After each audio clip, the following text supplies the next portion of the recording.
Electron dot diagram.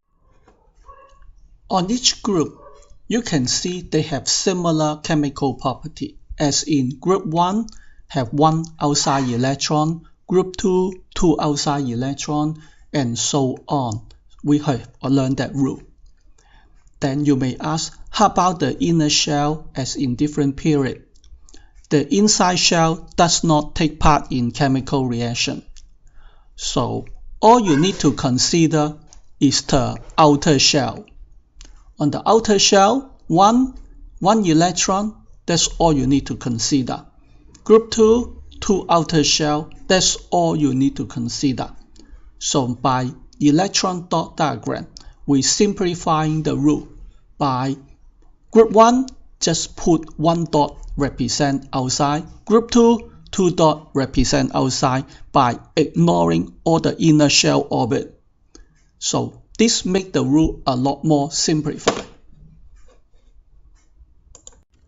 Let's take some ionic compound. As you know, atom donate electron to another atom is the rule of ionic compound. Let's take example. Magnesium react with chloride. You take 2 chloride to react. How come? Now let's look onto the shell. Group 2 magnesium have 2 outside electron. Chloride, group 7, have 7 outside electron. So you can see that I only interest on the outside electron, not the inner orbit. And how will be the reaction be? Magnesium will lose 2 outside electron, become 2 plus. Chloride will gain 1 outside electron to obtain 8, and you will become a minus. Now let's look onto another example. Magnesium react with oxygen. This time you see how come you only need 1 magnesium need 1 oxygen. Last time is 1 magnesium need 2 chloride. And see how's this electron dot diagram affected. Magnesium have 2 outside electron as in group 2. Oxygen have 6 outside electron as in group 6. So the reaction will be magnesium will lose 2 outside electron, become 2 plus. Oxygen will gain 2 outside electron, become 2 minus. So this electron dot diagram will only consider the outside shell of the chemical reaction, and we are not interested onto the inner orbit, as the inner orbit does not take part in chemical reaction. Now let's look onto the covalent compound. Covalent compound is talking about sharing electron between atoms. Now let's take some example. Hydrogen chloride. Look onto the electron dot diagram. It belongs to group 1 hydrogen and group 7 chloride.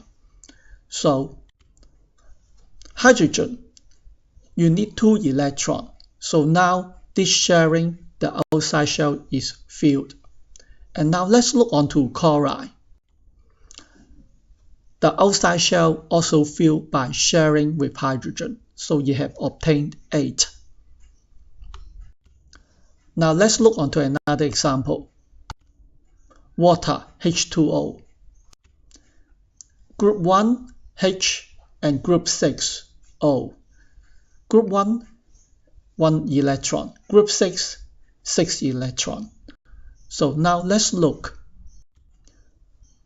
Hydrogen, you need 1 more electron to share. So now you obtain 2 electrons for each of it. So you satisfy. Now let's look onto oxygen.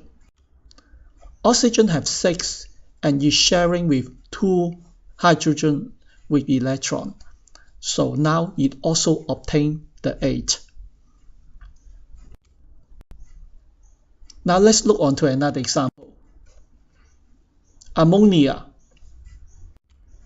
It belongs to group 1, 1 electron, and group 5, 5 electron, nitrogen. Hydrogen. Each one have 1 electron and is sharing with another one, so it obtains 2. So each hydrogen are satisfied. Now let's look on nitrogen. Nitrogen themselves have 5 and you share with another 3 with each of the hydrogen. So now it also obtained 8 altogether. So it also satisfied. Methane. It shares with hydrogen, group 1, and carbon, group 4. Hydrogen. Each hydrogen requires 1 more electron, so these 4 are satisfied. Now let's look on carbon. Carbon have 4 electrons and you need 4 more, and you got these 4 from hydrogens. So now they also satisfy. And this is how the electron dot diagram useful to see both covalent compound and ionic compound. Now let's look on more covalent compound of electron sharing. Let's take oxygen, react with oxygen. They on group 6, they will have 6 electrons each. So how would they share like? So each oxygen will share 2 electrons, and this forming the double covalent bond. Let's look at another example.